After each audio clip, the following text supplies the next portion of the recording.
What's going on YouTube? And just to get to the point, as I mentioned in the last video, deleted a bunch of footage thinking I had it, did not have it, which kind of cut into this workout. So the reason why you're seeing a working set here is because I deleted and formatted my memory card and lost the warm-ups here. But you know the drill.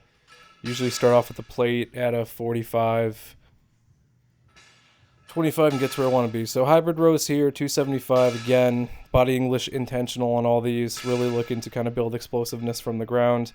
And I made some changes before, you know, with the pulling movements, with that elevated heel. I'm actually finding being flat with the ground with my, you know, my Vans or your Converse, whatever flat shoes you wear, seems to work better. So I'm going to probably switch back. I really like these oil lifting shoes and they're pretty solid. It's just like a nice base to walk on. But when it comes to any sort of pulling rowing movements, I always feel like I'm tipped too far forward and I kind of miss that. Kind of sitting back and getting the lats ready. But now that that's out of the way, just doing, you know, lots of back stuff just to figure out what's the best way to hit every muscle in the back. You know, barbells are going to be universal, whatever gym you go to. Unless you go to some weird ones now. I think even Planet Fitness now has free weights, but free weights are the king of all kings when it comes to training. They carry over, they're standardized. You know, every machine has a different weight stack. It's got a different mechanism of movement, a different fulcrum. You're never going to get the same workout, even if it is manufactured by the same manufacturer.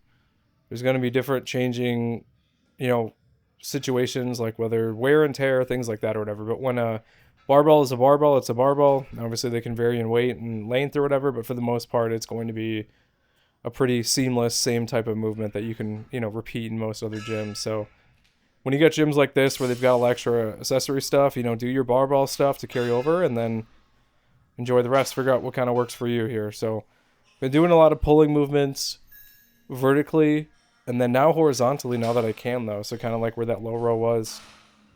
You know, the lats are really easy to get a nice contraction overhead, though. And sometimes the capability of machines where you can kind of rest your chest against a pad really helps take that out so you can focus on the contraction there too. So I'm really liking that here. There's a lot of different options to be able to kind of plant yourself and really hit those different planes of motion you wouldn't normally hit. And honestly, it's nice. It's nice to not do the same 4 exercises over and over again. Back is such a large muscle group. There's so many different components and muscles in it. There's no wrong way to hit it, right? As long as you're getting a contraction and not getting injured. So it is something that I really like about this gym, and transitioning into the bench workout, the upper body, which your lats very much are very important when you're benching. Like that's going to provide that baseline, that stable foundation for you to press from. And so a strong back is usually, if you look at someone with a strong back, you can generally tell they're a relatively strong person. Every major compound lift requires that stability of the posterior chain, the back, the lats, everything. And if they're pretty well developed and big, and you probably got somebody who can move some weights, got some experience here. And it kind of separates, quote unquote, the men from the boys. But as we're benching here, which again seems to be the lift that gets me the most amount of views, which I'm glad. Just, you know, keep avoiding my squat because it sucks, but benching is starting to click really well now. And I don't know if it's this Thompson fat pad where I can like actually drive my lats and stuff into it though, but it's been moving well, more consistent than it has in the past, and that's both closed grip and wide grip. I'm not saying they're neck and even because obviously range of motion is shorter with the wide grip, but I'm basically 275 on both for reps, so very happy about that. OHP, slowly but surely returning back to my second favorite movement.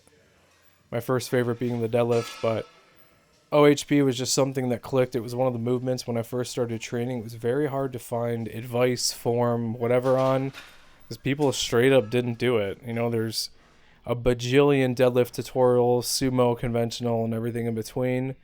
OHP, honestly, is the greatest upper body exercise you can do regardless.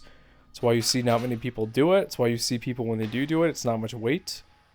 It's a longer progression process to not only stay healthy, but to add weight to it and not blow your back out and stuff. So, you know, when you see somebody over pressing a good amount of weight, know that that's probably a strong person. And if they've got a good OHP, they've likely got a good bench and probably other lifts too. That's why it's such a strong indicator of successful lifters. Now, when it comes to the dumbbells and stuff, I do love them for the extra range of motion. I use them as mainly hypertrophy. It's just an easy way to get a pump across multiple different muscle groups. And ultimately, again, you're going to find dumbbells in every gym unless you go to a weird one where they don't believe in that. But even then, you can use kettlebells and a bunch of other stuff too. So another rant on this video. I don't even know how I'm going to title it, but it's mainly here just to kind of talk about everything I'm doing, show my updates, and to just show you not every lifting session is going to be the most exhilarating. It's just time over time. You just got to show up, open the door, lift, recover, come back, and try out different things and just stack little things like this. And every now and then you'll hit a PR or do something cool. You can show your friends, post in line. You know, I like training, and I like showing what I'm doing when I'm training, which is why I'm also showing you my workout logs and stuff too. So again, not a program that you follow unless you understand it, but who knows? Like, comment, subscribe. See you in the next one. Thanks for watching the latest video. If you want to help support the channel, I actually own my own wet shaving and grooming e-commerce website where everything's handmade by me. It's www.apexsoaps.com, and you can get a 10% off code using wet shaver. We've got some cool scents here. We've got some Coca-Cola scents, a horchata scent, traditional barbershop, just some really cool stuff. And you can purchase samples or you can buy the whole set. If you have any questions, feel free to reach out via email. Be quick to respond. Thanks for watching.